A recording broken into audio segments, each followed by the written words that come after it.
ಇವತ್ತಿನ ಸ್ಟೋರಿ ಏನಾಗಿತ್ತಂದ್ರೆ, ಒಬ್ಬ ಹುಡುಗ ಒಂದು ಕಾರ್ಪೊರೇಟ್ ಕಂಪನಿನಲ್ಲಿ ಕೆಲಸ ಮಾಡ್ತಿರ್ತಾನೆ. ಸೊ ಬೇಸಿಕ್ಲಿ ಅವನಿಗೊಂದು ಪ್ರಾಬ್ಲಮ್ ಇರುತ್ತೆ, AC ಅಂದ್ರೆ ಅವನಿಗಾಗಲ್ಲ ಆ್ಯಕ್ಚುಲಿ.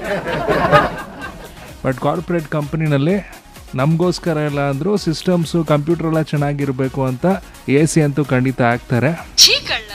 ಸಾಕಷ್ಟು ಕಂಪನೀಸ್ ಇರುತ್ತೆ, ಎಲ್ಲೋದ್ರೂ ಕೂಡ AC ಕಂಪಲ್ಸರಿ ಯೂಸ್ ಮಾಡ್ತಾರೆ. ಸೊ ನೆಕ್ಸ್ಟ್ ಏನಾಗುತ್ತೆ ಈ ಸ್ಟೋರಿನಲ್ಲಿ, ಸ್ಯಾಲ್ರಿ ಕೂಡ ತುಂಬ ಚೆನ್ನಾಗಿರುತ್ತೆ. ಏನಾಗುತ್ತೆ ಈ ಸ್ಟೋರಿ ಕಂಟಿನ್ಯೂ ಮಾಡಿಬಿಟ್ಟು ಈ ಸ್ಟೋರಿಗೆ ಚೆನ್ನಾಗಿರುವಂಥ ಒಂದು ಹ್ಯಾಪಿ ಎಂಡಿಂಗ್ ನೀವು ಕೊಡಬೇಕಾಗತ್ತೆ. ರೈಟ್ ನಾವು ನಮ್ಮ ಜೊತೆ ಮಾತಾಡೋಕ್ಕೆ ಲೈನಲ್ಲಿ ಶಿವ ಅವರಿದ್ದಾರೆ. ನಮಸ್ತೆ, ಹೇಗಿದ್ದೀರಾ? ನಿಮ್ಮ ಆಶೀರ್ವಾದ ಶಿವ ಅವರೇ.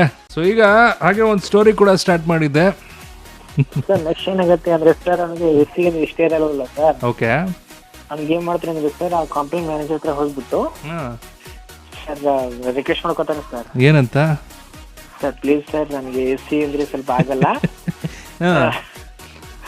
ಆಮೇಲೆ ಸ್ವಲ್ಪ AC ಸ್ವಲ್ಪ ಆಫ್ ಮಾಡಿ ಸರ್, ಬೇಕಾದ್ರೆ ನಿಮ್ ಕ್ಯಾಬಿನ್ ಅಲ್ಲಿ ಹಾಕೊಳ್ಳಿ, ಬಟ್ ನಮ್ ಕ್ಯಾಬಿನ್ ಅಲ್ಲಿ ಹಾಕ್ತೀವಿ ಸರ್ ಅಂತ ಹೇಳ್ತಾನೆ. ಅಲ್ಲ ಬಟ್ ಏನಾಗೋದು ಗೊತ್ತಾ, AC ಹಾಕಿಲ್ಲ ಅಂದ್ರೆ ಕಂಪ್ಯೂಟರ್ಸ್ಗೋಸ್ಕರ ಕೂಡ AC ಹಾಕ್ತಾರಲ್ಲ, ನಮಗೋಸ್ಕರ ಮಾತ್ರ ಇಲ್ಲ.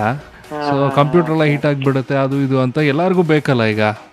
ಬೇಕು ಸರ್, ಬಟ್ ಅವನಿಗೆ ಆತರ ಹೇಳೋದ್ರಿಂದ ಅವನು ಹೇಗಾದ್ರೂ ಮಾಡಿ ಅವಾಯ್ಡ್ ಮಾಡ್ತಾನೆ ಸರ್. ಆಮೇಲೆ ಏನು ಫ್ಯಾನ್ ತರಿಸ್ಕೊಂಡ್ಬಿಡ್ತಾರ? ಹಾ ಸರ್, ಹಾ ಸರ್, ಫ್ಯಾನ್ ಹಾಕೊಂಡ್ರೆ ಇಡೀ ಕಂಪನಿನಲ್ಲಿ AC ಬಿಟ್ಟು ಫ್ಯಾನ್ ಅಂತ ಶಿಫ್ಟ್ ಆಗ್ಬಿಡ್ತಾರೆ. ನೀವ್ ಕೇಳ್ತಾ ಇದ್ದೀರಾ ಬಿಂದಾಸ್ ಬೈ ಜಾಯ್ಸಿ RJ ವಿವೇಕ್ ಜೊತೆ ಓನ್ಲಿ